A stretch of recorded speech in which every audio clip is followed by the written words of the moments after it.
This news update is brought to you by Rock the remote with hours of free karaoke on video on demand from Flow. So bring it like Bay. There's even wonderful kids sing-alongs too. Available anytime. Simply press the VOD button on your Flow remote. This is how we do TV. This is how we flow. This is the Barbados Today Afternoon Update for Thursday, February 4th. Thanks for joining us. I'm Fernella Wedderburn. We begin with news of police investigations into an unnatural death in Sweetvale, St. George. According to lawmen, around 6:30 this morning, they received a call to investigate the discovery of a body of a 20-year-old man who was found in a house. Investigations are continuing, and we will have more on this story on our website at www.barbadostoday.bb. In other news, Barbados and the rest of the region have not been aggressive enough in their bid to tackle the challenges of climate change. That's the view of Lennox Chandler, the island's chief agriculture officer, as he opened a drought mitigation seminar at Baobab Towers this morning. Making reference to the water woes being experienced in the north and east of the country, Chandler said the situation needed more serious attention. He says officials in the ministry are taking the necessary steps to equip and acquaint themselves with the challenges. We in the region have not been as aggressive as we should be, or as serious as we should be, in tackling and taking steps to address the issue of climate change. Neither on specific fronts or addressing it on a wider scale in terms of plans or policies to mitigate issues related to climate change. I'm certain there will be dissenting voices. People will argue that they've done a lot, but my way of thinking, I haven't seen those things happening on the ground. However, as CEO, it's my intention to take this climate change matter very seriously. He revealed that the Ministry of Agriculture will soon establish a unit with specific focus on the climate change issues. This unit will, among other things, tackle issues such as drought-tolerant crops, research in that area, salt-tolerant varieties.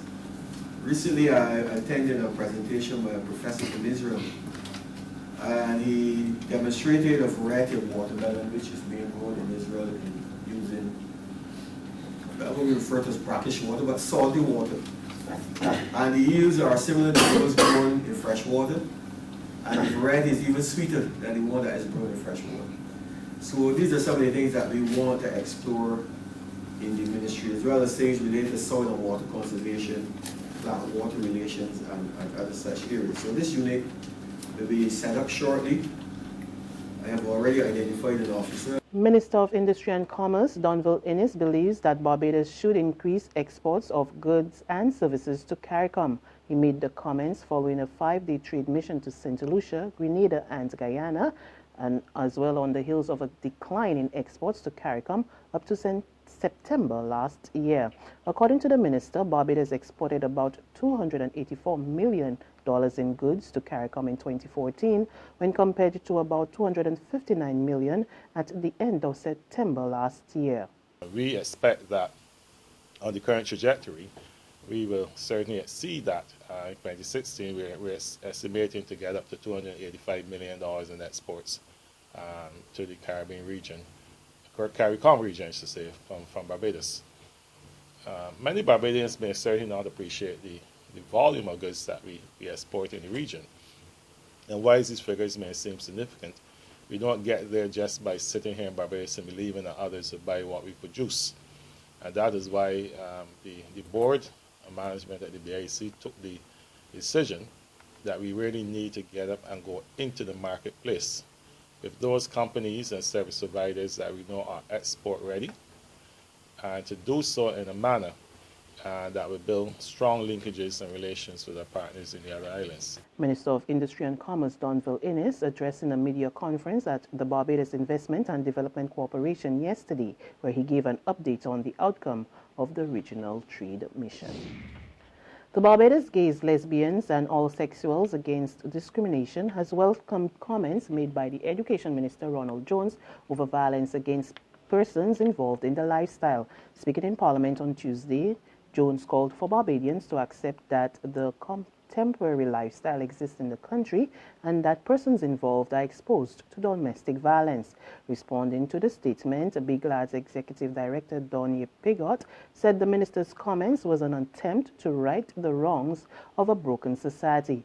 She explained that LGBT people face discrimination of various forms and it has manifested itself in many different ways. And she's called for all to work together to protect members from all types of discrimination by including sexual orientation and gender identity in the Barbados Constitution.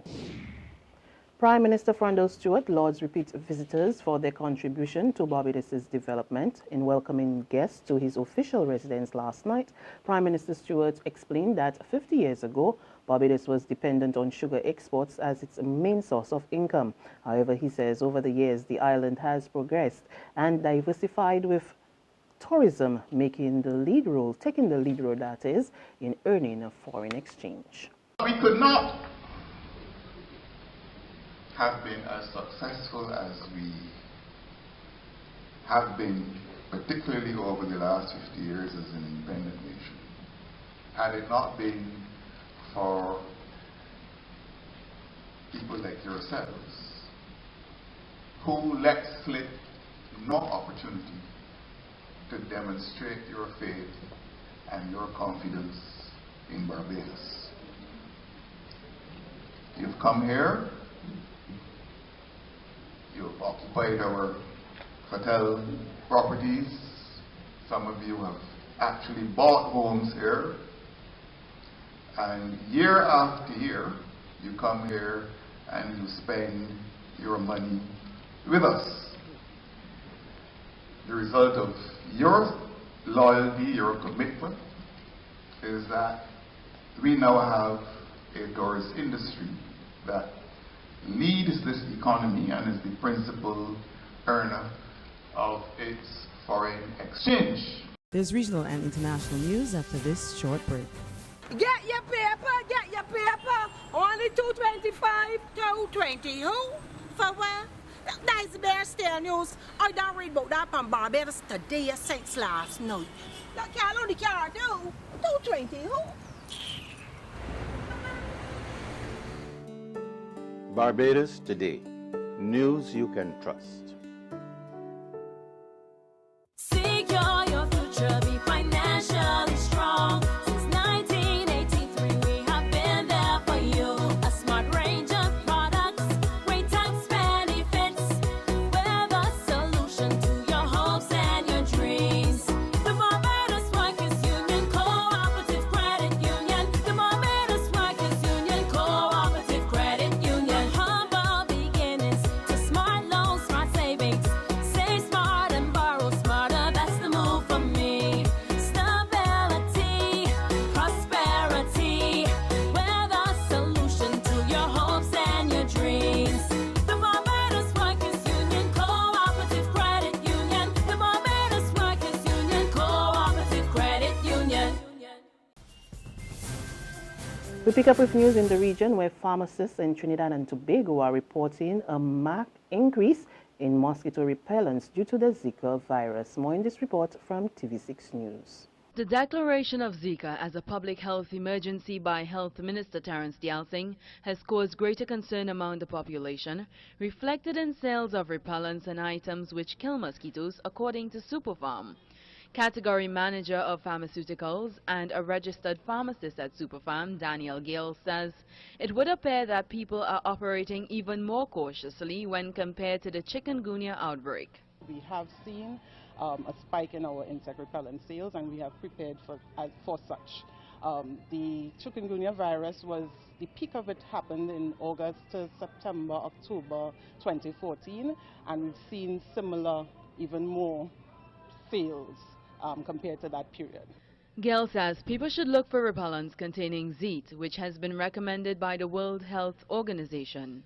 And finally, Brazilian President Dilma Rousseff has declared war on mosquitoes responsible for spreading the Zika virus.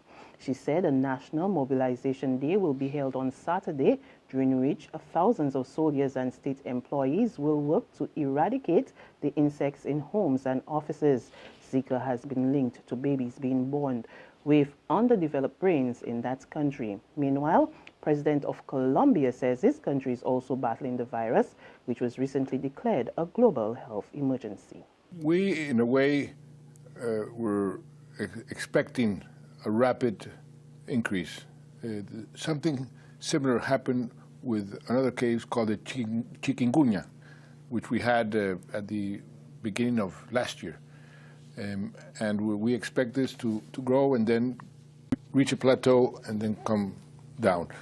The problem with Zika is that nobody really knows a lot about what it is. And there are some concerns about the consequences of Zika, for example, in women who are expecting a baby. And that's news and sports, but for the very latest, visit our website at www.barbadostoday.bb. Also, subscribe to our e-paper, our email updates, and like us on Facebook. We're also on Izumi Media in bus terminals or screenplay at supermarkets and gas stations near you, as well as Channel 101 on Flow TV and Mix 96.9 FM. I'm Frenella Wedderburn. Good afternoon.